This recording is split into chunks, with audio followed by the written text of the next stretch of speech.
मदरसा शिक्षा को लेकर जो भारतीय जनता पार्टी की सरकार एक विधेयक लेकर आई है, इस पर एक सिंपल मेरा रिएक्शन ये है कि जब भी भारतीय जनता पार्टी की सरकार कहीं फंसती है और किसी विषय पर वो उलझती है, तो वो चाहे महंगाई हो, चाहे कानून व्यवस्था हो, चाहे उन पर खनन का विषय अगर केंद्र में संसद में भारतीय जनता पार्टी के पूर्व मुख्यमंत्री त्रिवेंद्र सिंह रावत जी जो मौजूदा सांसद हरिद्वार हैं, वो अगर इस विषय को उठाते हैं तो उसको कवर अप करने के लिए इन्होंने मज़ार, मस्जिद, मदरसा जैसे शब्दों को प्रयोग करते हैं और उस पर अपनी कार्रवाई शुरू कर देते हैं।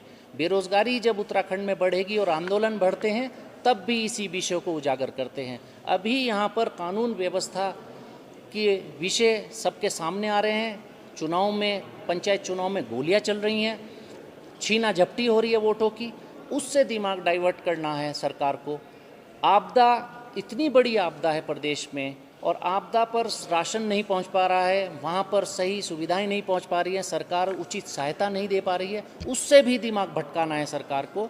तो एक सीधा सा इनके पास हथियार है, मस्जिद और मदरसा और मज़ार को लेकर ये आ जाते हैं। अगर मदरसा शिक्षा में सरकार को सुधार करना चाहती है तो एक बार करे।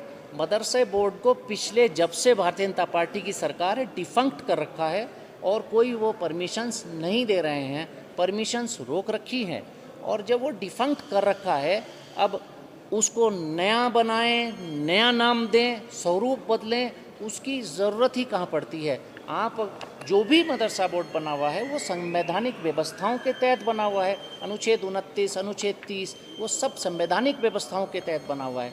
और मैं एक बात आपको बोल दूं, हम बार बार एक बात कहते हैं कि भारतीय जनता पार्टी संविधान में विश्वास नहीं रखती।